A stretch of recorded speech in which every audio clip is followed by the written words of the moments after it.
اعوذ باللہ من الشیطان الرجیم بسم اللہ الرحمن الرحیم۔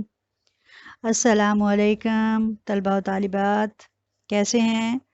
چلیں آج ہم الدرس الثانی بے کا دوسرا حصہ شروع کرتے ہیں، آیت نمبر 42 تا 44، ٹھیک ہے، 42 تا 44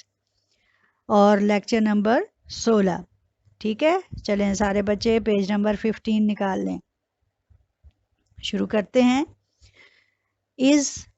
جب، انتم تم، بالعدواتی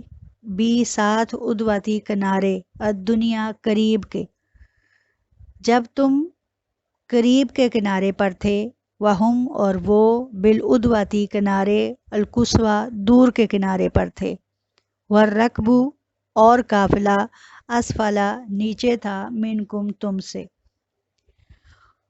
یعنی یہاں پہ یاد کرایا جا رہا ہے میدان بدر کا وہ حصہ، وہ مقام جب دونوں فوجیں آمنے سامنے ہوئیں تو ان کا مقام کیا تھا، وہ کس طرح کس جگہ پر انہوں نے اپنا پڑاؤ ڈالا۔ تو از انتم سے مراد ہے، فرمایا جا رہا ہے کہ اس وقت کو یاد کرو کہ جب تم لوگ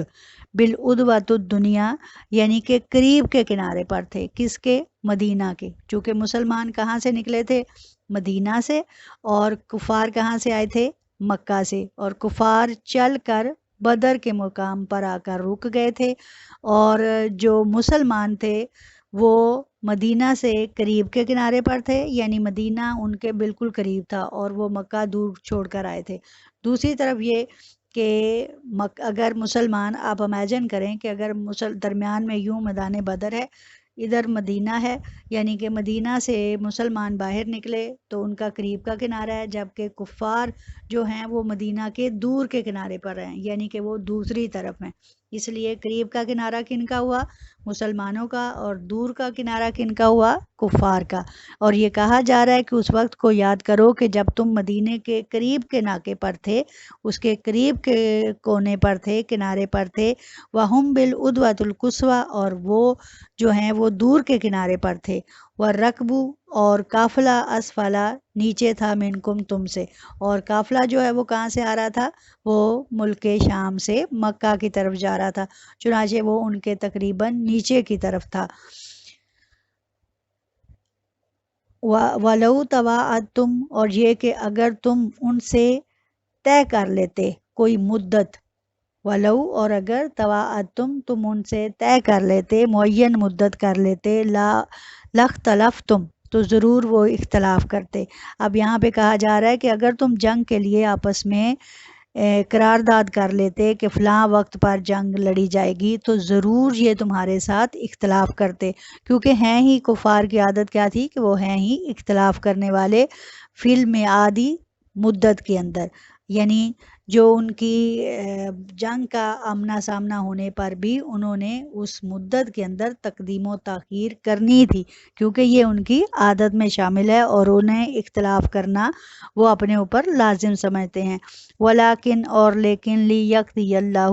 لیکن پورا ہو کر رہا اللہ کا امرن حکم، معاملہ کانا مفعولاً جو کہ پورا ہو کر رہنے والا ہے۔ ولیکن اور لیکن لیقضی اللہ پورا کر دیا اللہ تعالیٰ نے امرن کام، کانا مفعولا جو کہ ہو کر رہنا تھا، یعنی اس طریقے سے اللہ تعالیٰ نے جنگ کو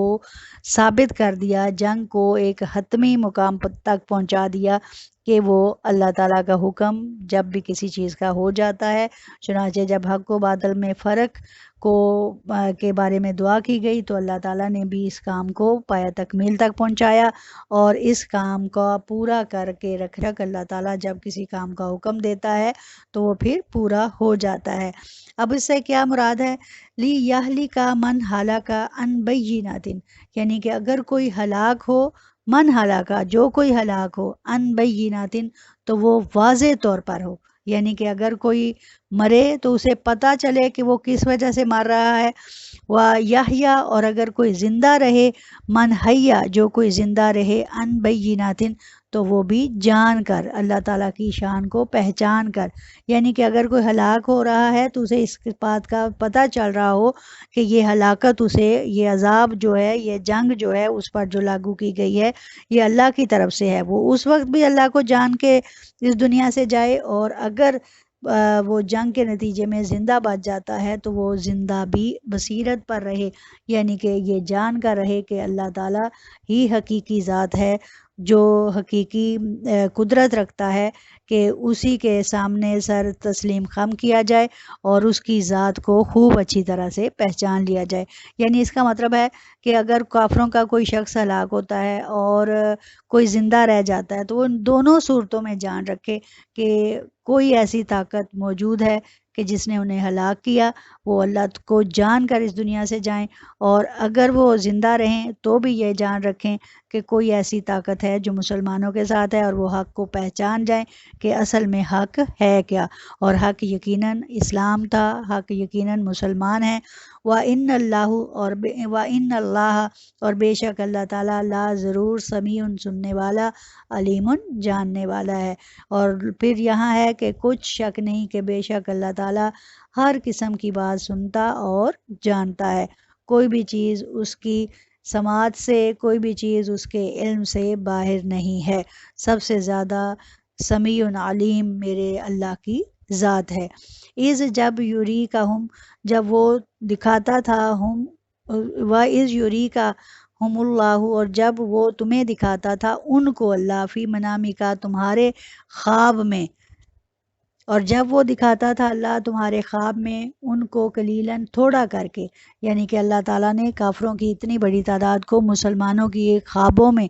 تھوڑا کر کے دکھایا، اور ایک روایت میں ہے کہ نبی کریم صلی اللہ علیہ وآلہ وسلم کو تھوڑا کر کے دکھایا، اور پھر آپ صلی اللہ علیہ وسلم کو تسلی دی کہ آپ اپنے صحاب کو فرما دیجئے کہ وہ تھوڑے تعداد میں ہیں، پریشان نہ ہو، اور پھر اللہ تعالیٰ نے واقع ہی مسلمانوں کو کفار کی تعداد کم کر کے دکھائی، جس کا مقصد کیا تھا؟ اللہ تعالیٰ کیا فرماتے ہیں؟ وَلَوْ أَرَاكَهُمْ اور اگر وہ دکھاتا تمہیں ان کو کثیراً زیادہ کر کے، لا تو ضرور فشل تم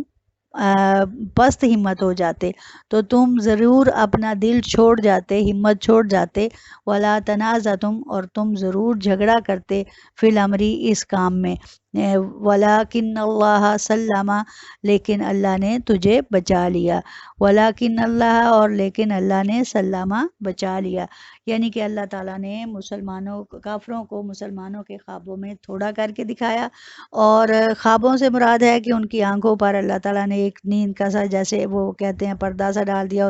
اور اس کی وجہ سے ان کی تعداد زیادہ ہونے کے باوجود اللہ نے کم کر کے دکھایا، اور اللہ تعالیٰ کہتے ہیں کہ ایسا میں نے اس لیے کیا کہ اگر ایسا ہی ان کو زیادہ تعداد میں دکھا دیتا، لیکن چونکہ میں جانتا ہوں کہ مسلمانوں میں سے کون بہت ہمت والا ہے اور کون